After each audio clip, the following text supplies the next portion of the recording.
for the attorneys on Doe versus Dwayne. We will take a break before we begin that case.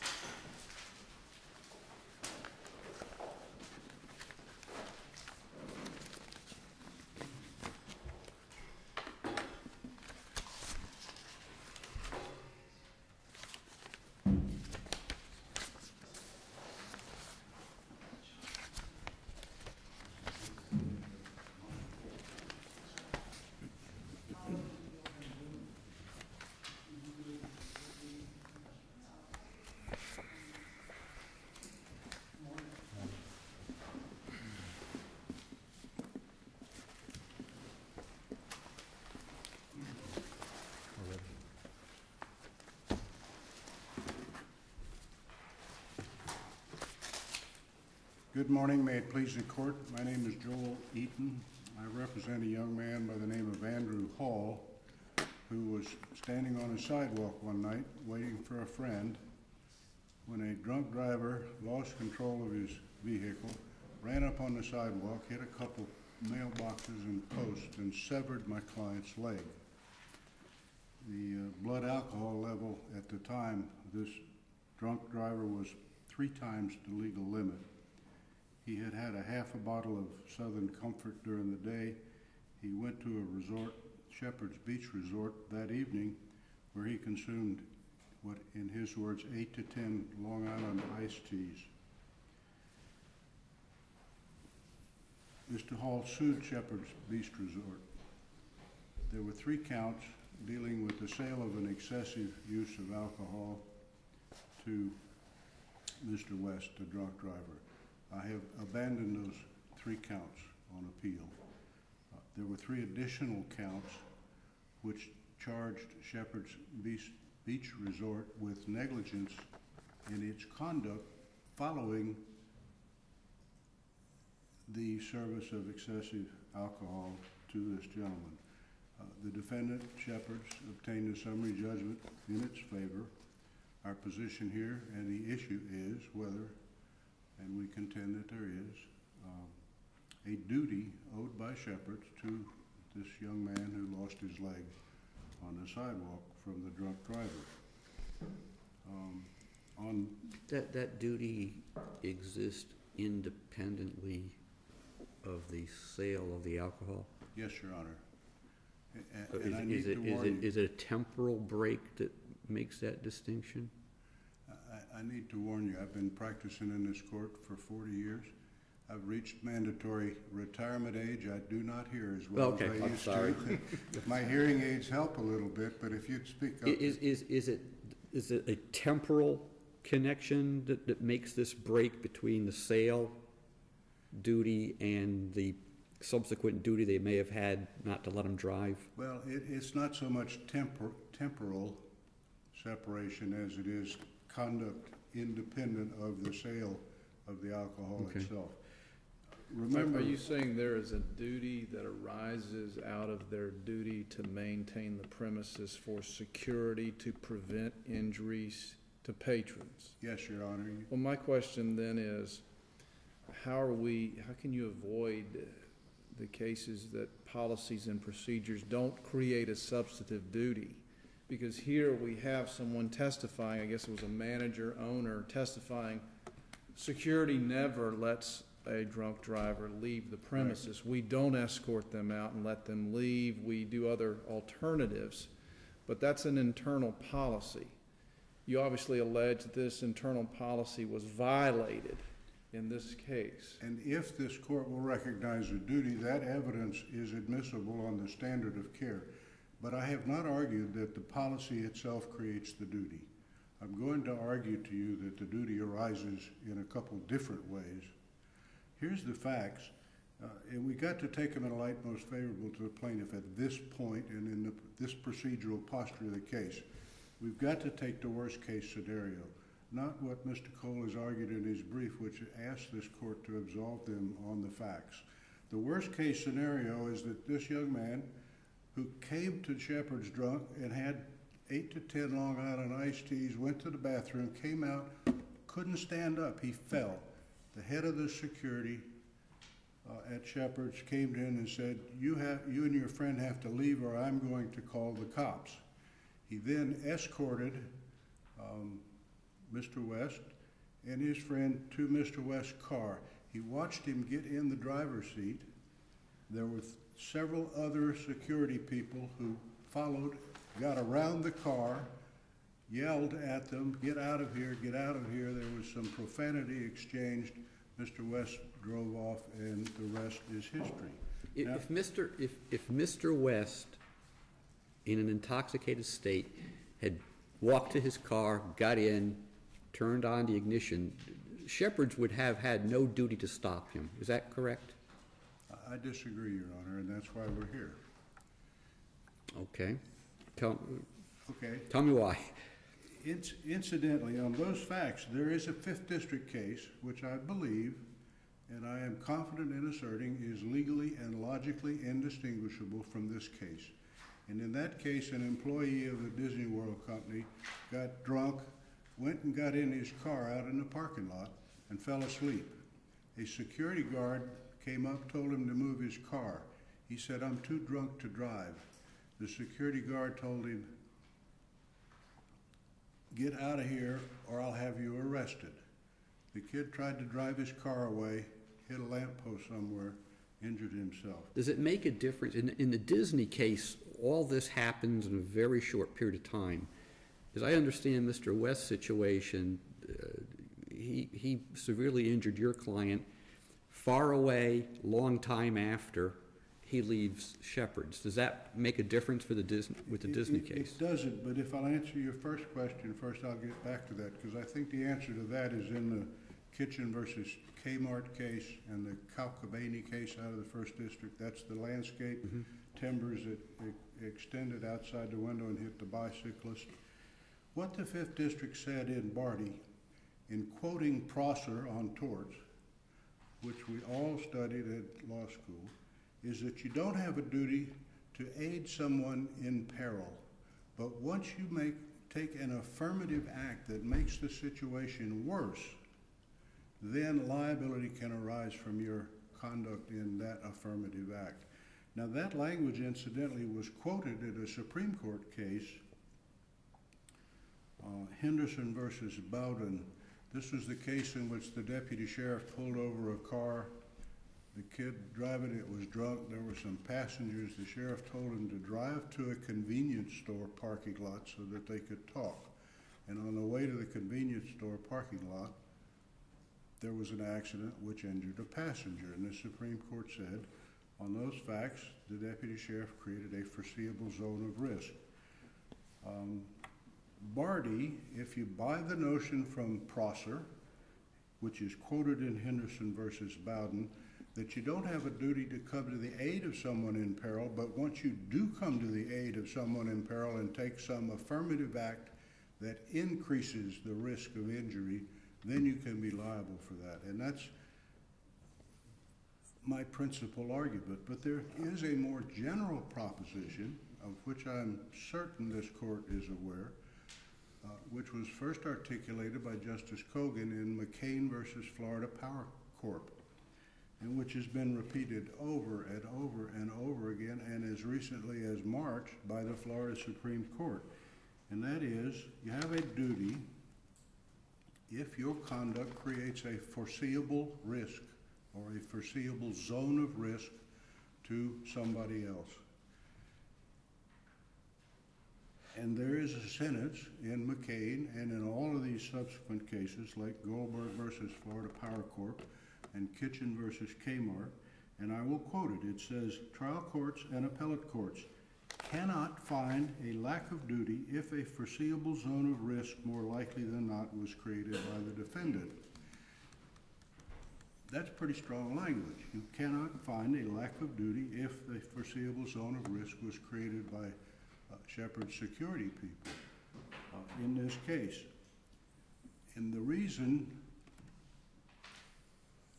Judge Sleet, why Geraldine Shepherd's testimony is important is not that we're trying to create a duty of care out of her candid admission that we would never put a drunk driver that we asked to leave the premises into his own car, we will always call him a cab or find him a safe way home. The reason that testimony is important to the duty question here is that it proves that what happened in this case was perfectly foreseeable to shepherds. They had a policy which prohibited their employees from doing what they did in this case. So there's a foreseeable zone of risk. In answer to your second question, Judge LaRose, Kitchen versus Kmart, a case I handled in the Florida Supreme Court, is analogous. This was the case in which boyfriend, girlfriend got in a fight at the bar. Girlfriend went off with somebody else. Guy goes to Kmart, drunk as a skunk, can't sign his own name to the paperwork, buys a rifle and a box of bullets, goes back to the bar, finds out his girlfriend is gone, chases her down in the truck, and shoots her in the neck, and she's a quadriplegic. Now, temporal? No.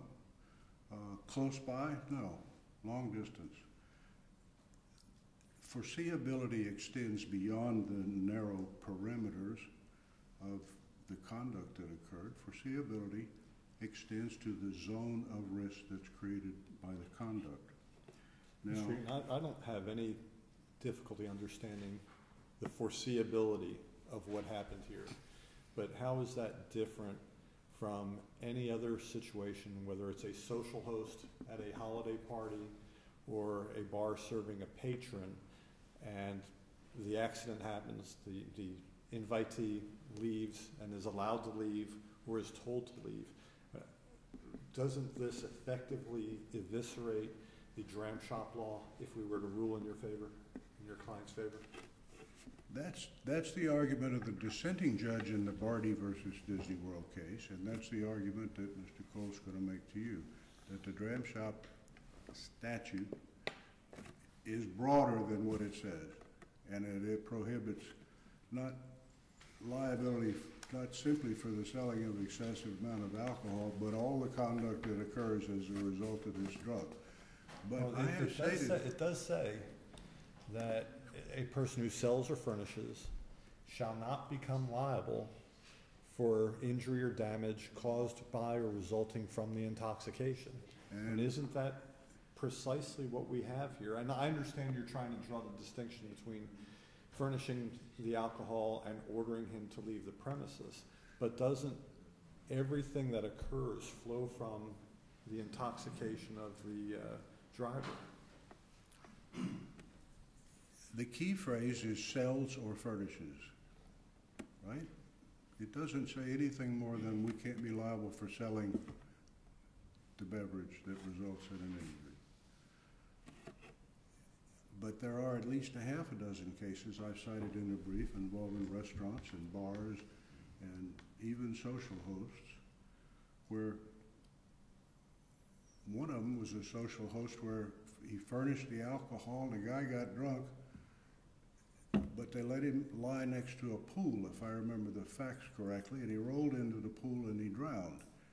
And the court said, not liable for getting him drunk, but liable for leaving him lying beside the pool so that he rolled in it and drowned.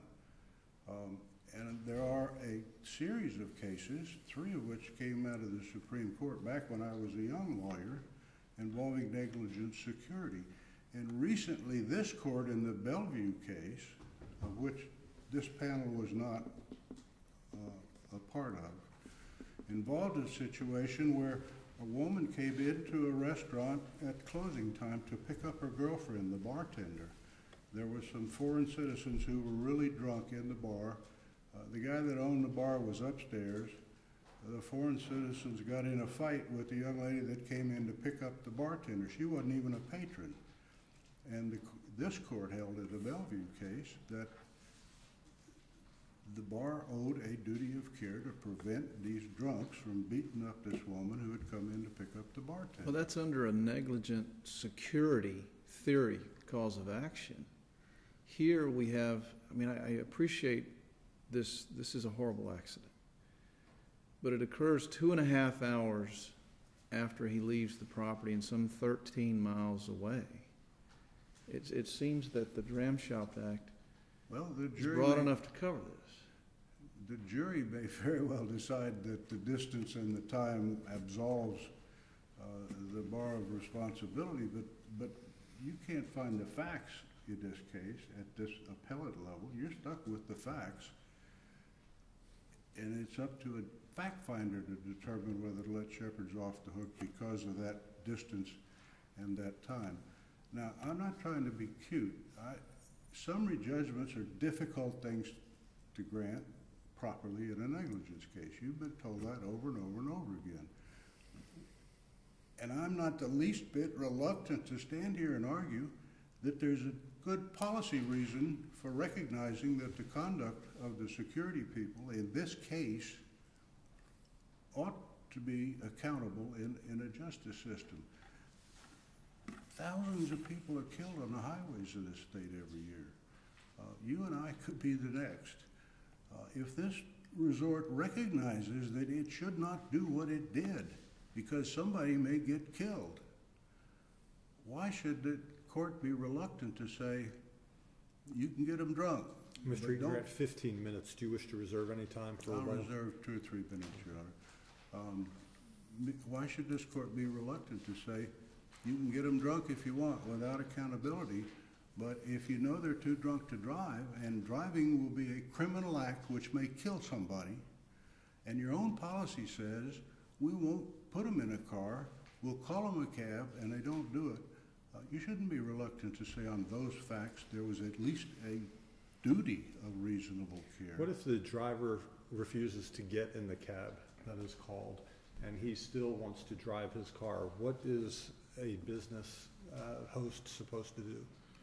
Well, they can't stop him, but they can offer him a cab, or find a friend that's a designated driver or not quite as drunk. Because our court has the other case that deals with the car that's parked at the valet. The valet's got the keys, and we concluded the valet was obligated to return the keys to the obviously intoxicated driver. There was no affirmative act which increased the peril to the driver and the public in that case, Your Honor, and that's the way I would distinguish it. But I do believe that any contrary holding is going to be in express and direct conflict with Barty out of the 5th District, and if you're going to rule in favor of Shepard's on the legal question presented here, I suspect I'm going to be back up in the Supreme Court arguing McCain versus Florida Power Corp again, but I thank you for your time. Thank you. May it please the court, good morning. My name is Scott Cole. I'm here on behalf of Shepard's. Mr. Cole, could pick up on the last point. If we were to affirm, do we have a conflict with the 5th DCA case? Judge LaRose, you do not, because on the facts of this case, Barty is an outlier. In Barty, what happened was an employee at an employer-employee function went to his car intoxicated to try and sleep off his intoxication. An agent of the employer, a security guard in that case, who walked up to the car said, hey, you need to drive this car off the premises. The driver said, I am intoxicated, I cannot drive. The security guard said, you need to drive or you will be arrested.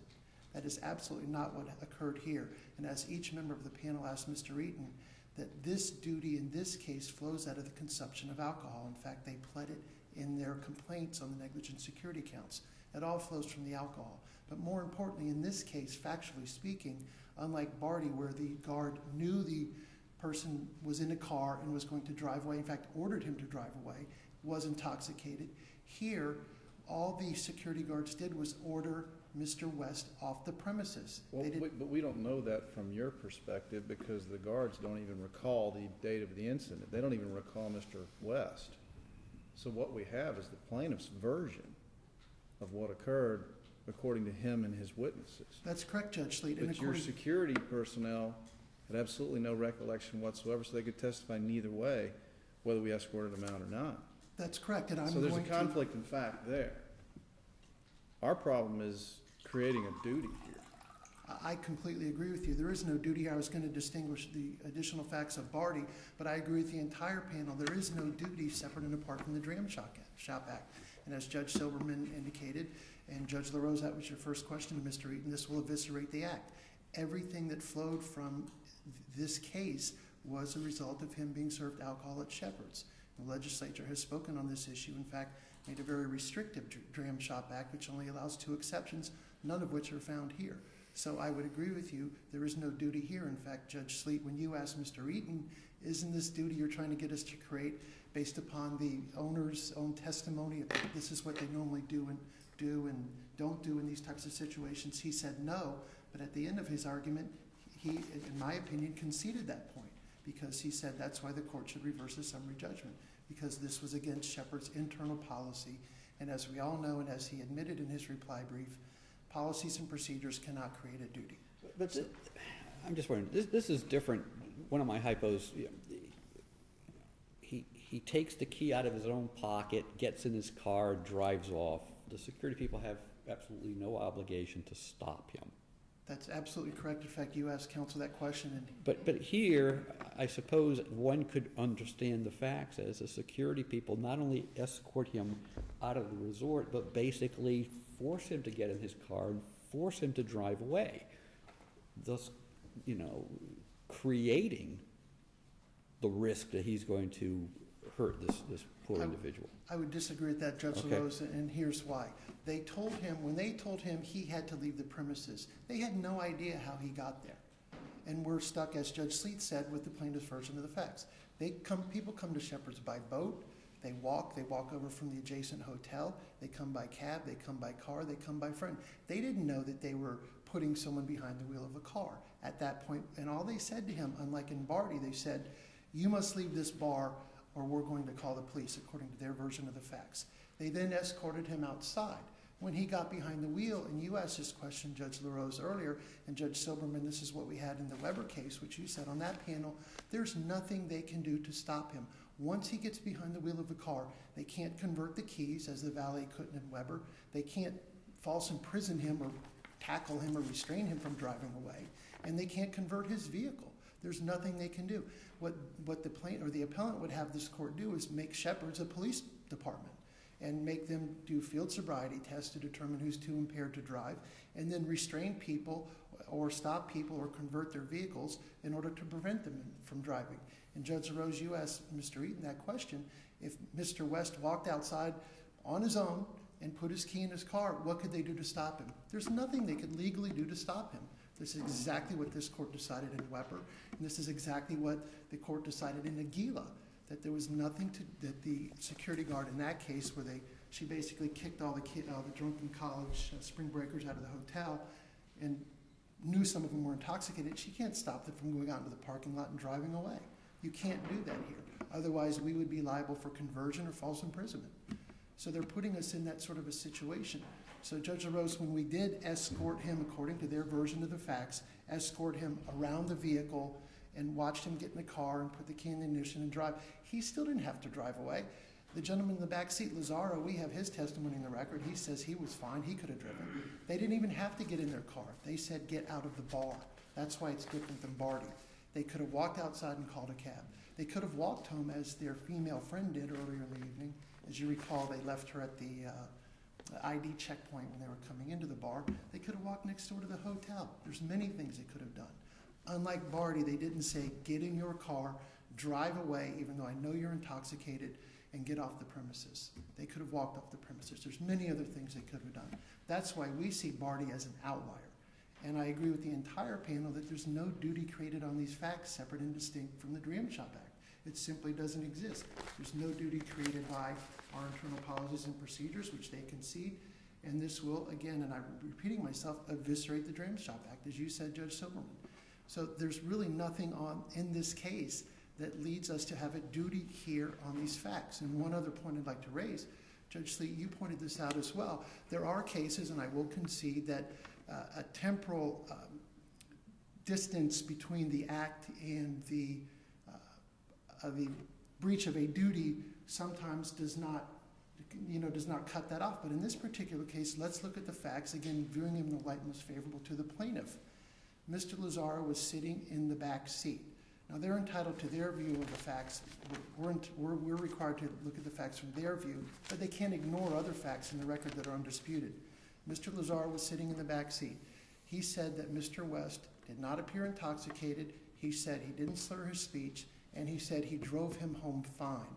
So not only was Mr. West able to drive he and his two friends back to their home without incident, according to Mr. Lazaro, he and the other friend, Ziegler, then went to another bar. And an hour and a half to 2 hours later, that's when the accident occurred. 13 miles away, an hour and a half to 2 hours later. So based on these facts, this is contrary to the Kitchen case and the Kmart case that Mr. Eaton cited to. This risk was cut off. But is McLean broad enough to apply to this situation? Because Mr. Lazaro testified that West may have drank a bottle of Jack Daniels beforehand. That's from what I see from your brief. He didn't know how many Long Island iced teas that he had, but the way he got out of the bar, he came out last. West was already driving, and he jumped into the car. So there's really no testimony about the extent of the intoxication. But if we look at it in the light most favorable to the plaintiff, West is intoxicated.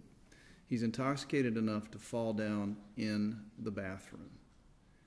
He has to be visibly intoxicated to the extent that security tells him, you must leave.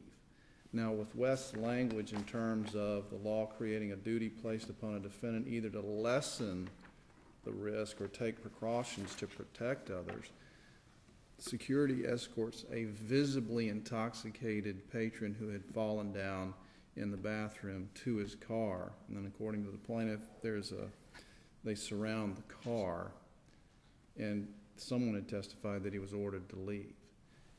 Does McLean not apply there in terms of they had an opportunity to lessen the risk of danger to others or not?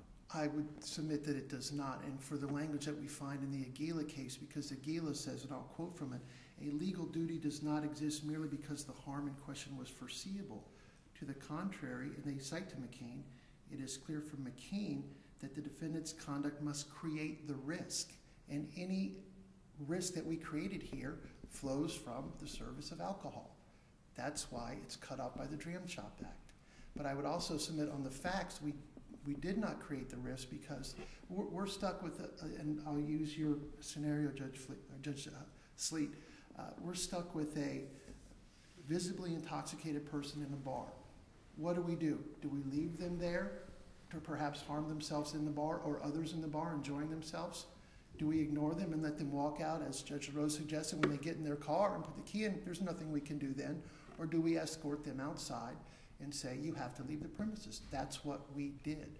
We did not create the risk because we did not force him, unlike in Barty, to get behind the wheel and drive away. Yes, there is testimony from Mr. Lazaro that we did form a horseshoe or semicircle 3 to 4 feet away from the car, sort of escorting them off the premises. But we never said, hey, West, get behind the wheel and drive. Mr. West could have walked off. Mr. West could have gone to the hotel. Mr. West could have called a cab. Mr. West could have called a friend. Mr. West, when Mr. Lazaro jumped in the car, could have put it in park and let Mr. Lazaro drive.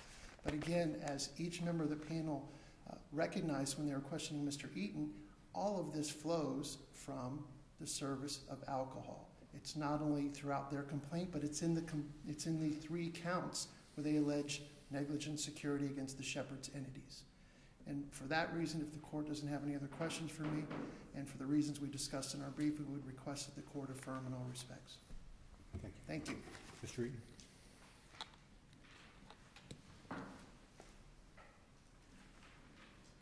I think what you just heard, although I didn't hear all of it, I apologize.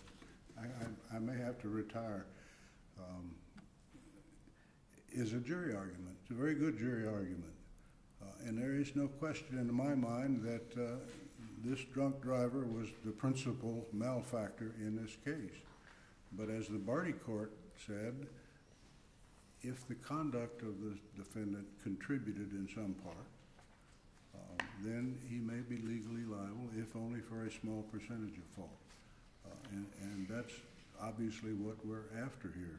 We're not trying to let this drunk driver off the hook. He remains a defendant in count 1, and he's serving his time in the local jail.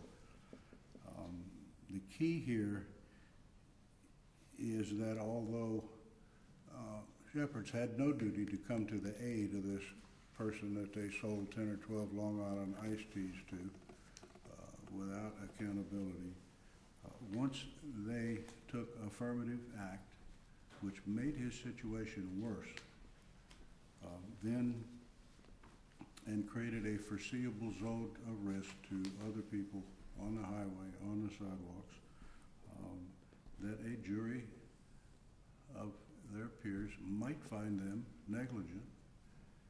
And for that reason, I continue to insist that although the facts in this case are difficult, if you look at them from the plaintiff's point of view, as you're required to do,